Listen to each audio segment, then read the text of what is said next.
Ngeno has been killed. The powerful Kisii Senator Richard Onyonka has confirmed that the Emurwa Dikirr MP Johanna, who died on Saturday, was assassinated. Welcome to Kenya Lens Media, where we give you news updates as they break, and kindly consider subscribing. Now, Emurwa Dikirr MP Johanna died on Saturday, February 28, 2026, when his Eurocopter AS-350 helicopter crashed in a forested area at Chepkeop, Mosop constituency in Nandi County. All 6 people on board perished. The crash, reportedly affected by mist and rain, had left the nation in shock and triggered an official investigation by the Kenya Civil Aviation Authority Aircraft Accident Investigation Department. But on Sunday, March 1st, Senator Richard Onyonka, speaking during a church service in Shamata, Ndaragwa, Nyandarua County, made claims that the late MP's death may have been linked to refusal to sign over land believed to hold rare minerals in Kilgoris. Ngeno has been killed because he refused to sign the land which has got rare minerals, Kule Kilgoris. Thank you, sir. The service drew top opposition figures, including the former Deputy President Rigathi Gachagua, former Interior CS Fred Matiang'i, Wiper leader Kalonzo Musyoka, and the NARC Kenya leader Martha Karua. The crash site in Chepkeop remains a scene of sorrow, charred forest, twisted metal, smoke and mist linger in the memories of those who watched as the aircraft fell. Authorities have begun investigations recovering personal items from the wreckage, including mobile phones, to confirm identities and assist the families.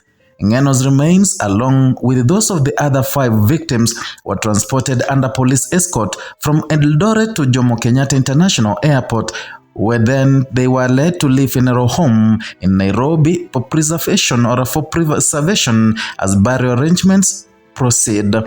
Parliament confirmed the commitment and movement, noting that the participation of both the National Assembly and Senate members and staff, underscoring the national significance of the laws. The late MP was born in December 12, 1972 in Narok County and rose from a humble beginning. As a child, he sold charcoal and maize during the 1994 famine, moving to Molo in search of better opportunities. He attended Mogondo Primary School and Maseno National School before pursuing international law studies in Ukraine. Ngeno earned an LLB from Mount Kenya University and completed a master's in international studies at the University of Nairobi.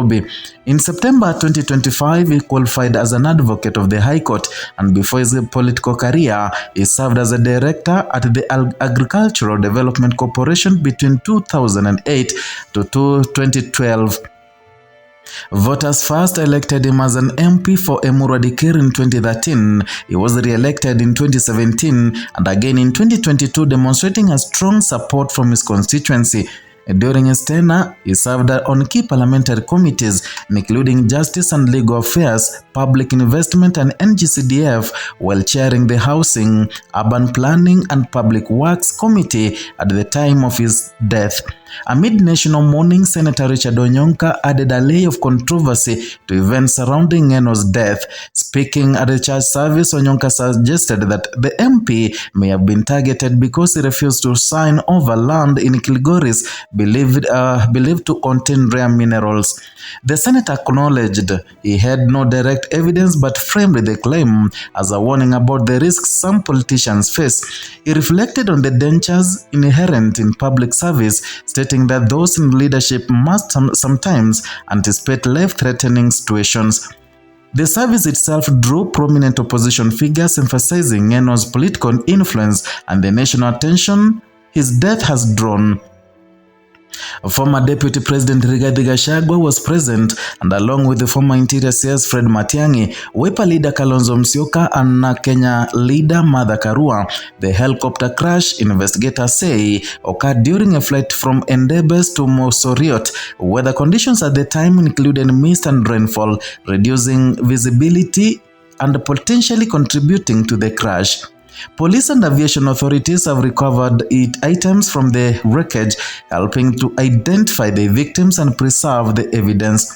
The tragedy has sparked a wave of condolences across the nation, from political leaders to local communities. Parliament and Senate staff have participated in escorting the remains, reflecting the magnitude of the loss of Ng'eno's life story, which resonates with many Kenyans. From selling charcoal and maize as a child to achieving a higher education abroad to become a respected lawmaker, his journey symbolizes resilience and ambition. His advocacy for constituents, focus on legal and urban development matters, and leadership on committees have left an indelible mark. In addition to his public service, Ng'eno's career demonstrated commitment to transparency and development. His involvement in public investment and the NGCDF committee reflects a focus on economic growth and community empowerment. The sudden loss raises questions about aviation safety in the country and the measures in place to provide private flights involving public figures. In Kenya, Civil Aviation Authority continues to examine all aspects of flight, including pilot records, maintenance logs, and weather conditions. No conclusions have been released as yet. The senator's sentiment about Kilgore's land add political dimension that is yet to be independently verified. While the claims have drawn attention, authorities have not confirmed any link between Ng'eno's death and the alleged refusal to sign over the land. The combination of the tragic accident and serious political claims has intensified public interest in the circumstances surrounding the MP's death. As the nation reflects on the loss, security agencies and investigative bodies are under pressure to provide clarity. Our families and constituents await answers. Parliament has begun coordinating funeral arrangements, underscoring the respect accorded to Ng'eno's service. Police escorts accompanied the hearses, ensuring safe passage from Eldoret to Nairobi, and this reflects the high regard for the late MP and the recognition of his contribution to public life. Across the nation, citizens are recalling his dedication. The combination of dramatic life story, political service, and sudden death has captured the public attention. His education and professional achievements exemplify determination and service, while his political career demonstrated commitment to constituents and active engagement in national governance. Even amid controversy and emerging claims, his contribution remains a central part of the public conversation. Communities in Narok, Molo, and Emurwa Dikirr are particularly affected, grappling with both grief and concern for ongoing development and representation. The helicopter crash is a stark reminder of a fragility of life and the unpredictability of travel in challenging conditions. Missed rain and terrain have all been cited as possible contributing factors, though investigations continue, and also Richard Onyonga's claims come to light. Authorities emphasize that through evidence-based conclusions are essential before linking the tragedy to other events, and meanwhile the political dimension raised by Onyonga's claims has created debate and discussion at both local and national levels. The church service provided a space for mourning, reflection, and political statements, drawing attention from media and citizens alike. It highlighted the complex interplay between public service, personal risks, and political controversy in Kenya's contemporary landscape. Ng'eno's journey from the humble beginnings to parliament reflects resilience, ambition, and commitment. His sudden death interrupts a life dedicated to public service, leaving colleagues, family, citizens to reckon with loss and legacy. As aviation authorities, police, and parliament work to clarify circumstances and make funeral preparations, the nation continues to process grief and emerging claims. This moment underscores the fragility of the public life and the responsibility of leadership in these times of crisis. It also brings into focus broader questions about the safety of officials in private travel, political risks in high stakes, and also the importance of transparency in investigations.